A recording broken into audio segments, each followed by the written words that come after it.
Alleluia, Alleluia, Alleluia, Alleluia, Alleluia. Salve saudara-saudari, jumpa lagi dengan Patrice Allegro, Veritas Liberat Vos. Video terbaru dari Paus Pendeta atau Paus NBM menanggapi video saya tentang para reformator yang melanggar kaul selibat mereka. Lalu dengan serampangan Pak NBM ini mengatakan bahwa menikah itu tidak suci. Jadi Martin Luther menjadi tidak suci karena menikah. Bukan itu maksudnya. Daftar yang saya sebutkan itu adalah orang-orang yang sudah berkaul, berjanji, bersumpah setia kepada Tuhan untuk hidup selibat, ternyata meninggalkan sumpah setia mereka untuk menikah. Jadi kesalahan mereka bukan pada menikah, tetapi kesalahan mereka adalah tidak konsisten, ya. Tidak komitmen. Ya. Itu sama seperti orang yang sudah menikah, lalu dia pergi selingkuh. Seperti itu. Kesalahannya besar sekali, ya, bukan soal menikah atau bukan soal selibat, tapi soal komitmen. Dan semua yang saya daftarkan di situ, Pak Pendeta tidak salah, mereka tidak komitmen dengan hidup selibat. Kau yang berjanji, kau yang mengingkari. Begitu maksudnya Pak Pendeta, jangan terlalu tipu-tipu itu. Nah, mari kita bahas pada kesempatan ini adalah khusus untuk Pak MBM, ya. Coba bisa dijelaskan bagaimana kenapa Protestan bisa melanggar instruksi Paulus tentang pendeta yang menikah? Kalau Pak MBM menikah, coba pikirkan baik-baik. Dari 1 Timotius bab 3 ayat 2. Jadi, orang-orang Protestan ini sering mengemukakan 1 Timotius bab 3 ayat 2 yang menentang aturan Katolik tentang pendeta atau imam yang sudah menikah. Ya. Orang-orang Protestan mengatakan bahwa Paulus dengan jelas mengatakan seorang pendeta harus menikah, dan dengan demikian Katolik harus menggunakan tradisi manusia untuk menegakkan selibat, untuk menyiasati persyaratan Paulus untuk pelayanan gereja. Ironisnya di sini adalah bahwa Katolik sebenarnya mengikuti aturan Paulus, dan Protestanlah yang secara terang-terangan melanggar aturan Paulus. Pertama, mari kita lihat bagian yang dimaksud, dan kemudian saya akan tunjukkan kenapa Protestan tidak menganggap Alkitab seserius yang mereka pikirkan. Nah, kita baca 1 Timotius bab 3 ayat 2-6. Karena itu pemilik jemaat haruslah seorang yang tak bercacat, suami dari satu istri, dapat menahan diri, bijaksana, sopan, suka memberi tumpangan, cakap mengajar orang, bukan peminum, bukan pemarah, melainkan peramah, pendamai, bukan hamba uang, seorang kepala keluarga yang baik, disegani dan dihormati oleh anak-anaknya. Jikalau seorang tidak tahu mengepalai keluarganya sendiri, bagaimanakah ia dapat mengurus jemaat Allah? Janganlah ia seorang yang baru bertobat, agar jangan ia menjadi sombong dan kena hukuman iblis. Hendaklah ia juga mempunyai nama baik di luar jemaat, agar jangan ia digugat orang dan jatuh ke dalam jerat iblis. Nah, hal pertama yang perlu diperhatikan adalah bahwa Paulus berbicara tentang kandidat untuk tabisan di sini. Paulus tidak berbicara tentang mereka yang sudah ditabiskan. Ya. Ini penting karena Paulus mengatakan bahwa laki-laki yang sudah menikah, yang mencari pentabisan harus sudah menikah, dan dia harus sudah memiliki anak-anak, ya, karena bentuknya jamak. Tidak ada dalam teks ini yang menunjukkan seseorang yang sudah ditabiskan masih bisa menikah di kemudian hari. Namun, Protestan mengajarkan seseorang yang sudah menjadi pendeta masih dapat melakukan hal-hal ini, menikah sesudah pentabisan.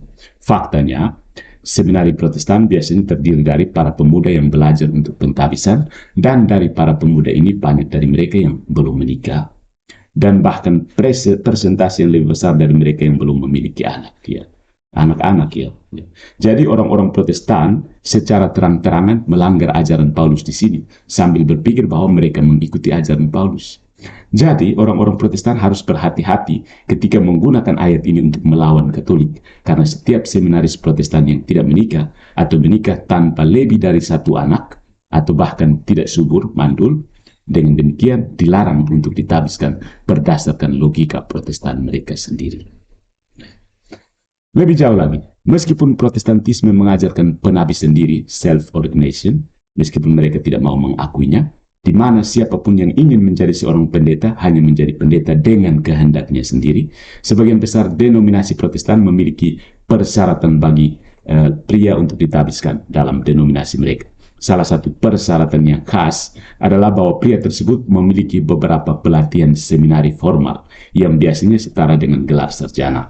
Itu bukan hal yang buruk dalam dirinya sendiri, tetapi dengan melembagakan persyaratan seperti itu, meskipun Paulus tidak mengajarkan persyaratan seperti itu, menunjukkan bahwa bahkan orang-orang Protestan mengakui bahwa gereja memang memiliki wewenang untuk menetapkan aturan dan hukum, termasuk tentang pentabisan.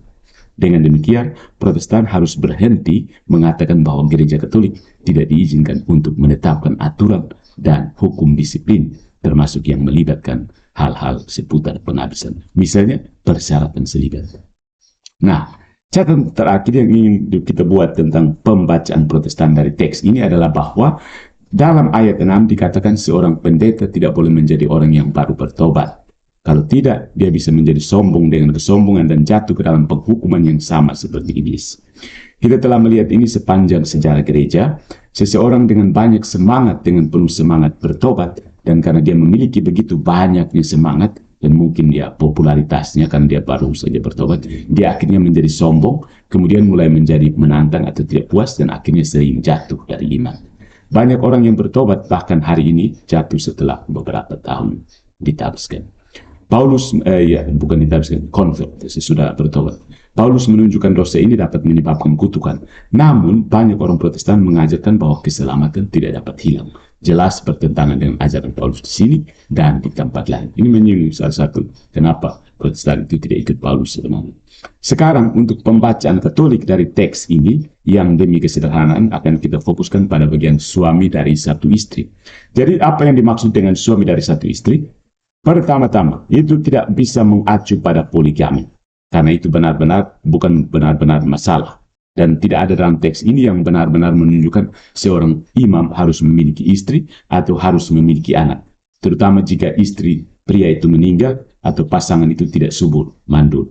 Dengan kata lain, adalah mungkin bagi seorang pria yang belum menikah untuk menjadi seorang imam. Hal ini dikonfirmasi oleh fakta bahwa Yesus dan para rasul dengan jelas bersaksi dalam pengajaran mereka maupun kehidupan mereka sendiri bahwa tidak menikah demi kerajaan Allah adalah tujuan yang mulia, bahkan ideal, dan bahwa perkawinan menghalangi pelayanan pastoral karena menikah ini membawa gangguan ekstra dari pengabdian penuh kepada Tuhan. Lihat 1 Korintus bab 7 ayat 32-34 dan Injil Matius bab 19 ayat 10-12. Memang, sungguh mengherankan bahwa orang-orang Protestan sering menyatakan kita hanya perlu fokus pada Yesus dan bukan semua aturan dan devosi-devosi ini. Akan tetapi, selibat demi kerajaan Allah hampir tidak ada dalam kamus Protestantisme. Bahkan ada kesaksian besar terhadap Protestan bahwa begitu sedikit dari mereka yang akan melepaskan kesenangan duniawi demi Yesus. Atau lebih buruk lagi, mengejek selibat dan menyebutnya mustahil, tidak mungkin. Ya. Dengan poligami dan persyaratan istri dikesampingkan, apa yang tersisa? Tradisi Katolik telah memahami teks suami dari satu istri sebagai mengatakan seorang kandidat tidak dapat menikah lagi jika dia sudah menikah dan istri pertama telah meninggal. Dan ini adalah satu-satunya interpretasi yang masuk akal, plausibel, yang sekarang kita jelaskan lebih lanjut, elaborasi. Alasan mengapa dia tidak dapat menikah lagi adalah karena setelah ditabiskan, selibat menjadi norma. Karena sekarang imam mengalihkan fokusnya lebih pada Tuhan dan lebih sedikit pada seks dan keluarga. Jadi, bahkan jika saat ini dia menikah, seorang imam dipanggil untuk selibat. Jadi memang imam yang sudah menikah sebenarnya tidak benar-benar menjadi masalah bagi orang Katolik, bagi gereja Katolik. Tangkapannya adalah bahwa itu adalah selibat dalam perkawinan.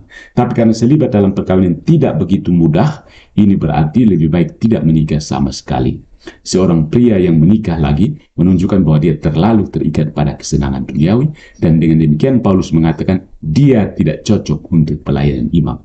Tidak salah untuk menginginkan seorang istri, tetapi memiliki keterpisahan yang cukup terhadap barang-barang duniawi adalah persyaratan. Itulah sebabnya bahkan hari ini istri dari seorang pria yang sudah menikah harus bergabung dengannya menjadi seorang imam atau pendeta atau diaken, karena fokusnya benar-benar akan bergeser dari perkawinan itu sendiri. Mereka yang menganjurkan seks dengan menikah dalam pelayanan imamat telah melanggar kebiasaan apostolik yang diajarkan Paulus di sini, yang juga disaksikan oleh banyak papa gereja dan konsili gereja. Nanti kita bisa cari sendiri bab ajar patristik dan konsili tentang selibat. Nah, kita akan menyimpulkan dengan mengutip beberapa teks Alkitab yang mendukung lebih lanjut tentang masalah ini. Pertama, Paulus mengatakan kepada pasangan yang sudah menikah di antara kaum awam, jangan saling merampas satu sama lain, kecuali mungkin dengan kesepakatan untuk waktu yang terbatas, agar kamu dapat mengabdikan dirimu untuk berdoa. 1 Korintus bab 7 ayat 5. Paulus berbicara dalam perkawinan di sini, mengatakan bahwa keintiman seksual dapat menjadi pengalih perhatian yang kuat terhadap tugas-tugas Kristen seperti doa. Itulah sebabnya Paulus mendorong membangun pengendalian diri di sini dengan mendorong kontinensia berkala. Pendeta yang belum menikah, imam yang tidak menikah atau belum menikah tidak memiliki gangguan ini sama sekali. Ya. Kedua, dalam surat yang sama kepada Timotius yang dikutip tadi, Paulus mengatakan seperti ini. 1 Timotius bab 5 ayat 9. Ya.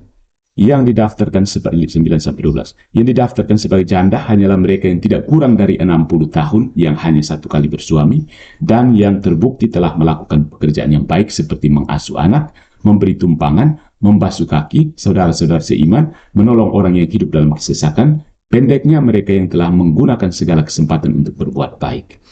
Tolaklah pendaftaran janda-janda yang lebih muda, karena apabila mereka sering sekali digairahkan oleh keberahian yang menceraikan mereka dari Kristus, mereka itu ingin kawin. Dan dengan memungkiri kesetiaan mereka yang semula kepadanya, mereka mendatangkan hukuman atas dirinya. Di sini, Paulus berbicara tentang wanita janda yang terdaftar di antara kehidupan gereja, yang pada dasarnya mengambil sumpah selibat sebagai biarawati. Ya, itulah yang diajarkan di ayat ini. Wanita yang dikuduskan mengambil sumpah religius untuk melayani di dalam gereja. Paulus mengatakan di sini bahwa seorang janda hanya satu kali bersuami, yang mirip dengan kata-kata yang ada di 1 Timotius bab 3 ayat 2. Paulus tidak bisa mengatakan seorang janda harus menikah, karena menurut definisi seorang janda adalah seorang wanita yang sudah menikah. Jadi, Paulus pasti mengatakan sesuatu yang lain yang dia jelaskan dalam ayat 11 dan seterusnya. Paulus mengatakan para janda muda hendaknya tidak mengambil kaul religius untuk melayani di gereja karena mereka kemungkinan masih menginginkan suami kedua. Paulus mengatakan mereka menimbulkan penghukuman. Tetapi ini tidak bisa hanya untuk menikah lagi, karena tidak ada yang salah secara intrinsik dengan perkawinan lagi. Tidak ada yang salah. Sebaliknya, itu hanya dapat dilarang jika wanita tersebut telah mengambil sumpah selibat. Oleh karena itu, mengapa menginginkan seorang suami akan mengerem sumpah tersebut, membatalkan sumpah tersebut, dan dengan demikian layak dihukum. Ini menegaskan interpretasi suami dari satu istri di atas, di mana seorang calon imam, calon pendeta tidak dapat menginginkan istri kedua jika istri pertamanya meninggal dunia. Dengan kata lain, perkawinan kembali dilarang bagi mereka yang mencoba mengalihkan fokus mereka dari kesenangan duniawi dan ke dedikasi khusus penuh waktu kepada Tuhan. Jadi saudara-saudara, sementara gereja Katolik selalu mengizinkan imam yang menikah, bahkan sampai hari ini, ada alasan bagus, alasan yang mencukupi mengapa gereja juga telah menetapkan peraturan bahkan sejak zaman apostolik yang sangat mengecilkan diri dari praktik tersebut. Bukankah ironis bagaimana orang-orang Protestan mencoba menggunakan Alkitab melawan Katolik hanya untuk membuat ayat yang sama berbalik pada mereka dan mengutuk mereka? Ini salah satu jenis apologetika favorit saya.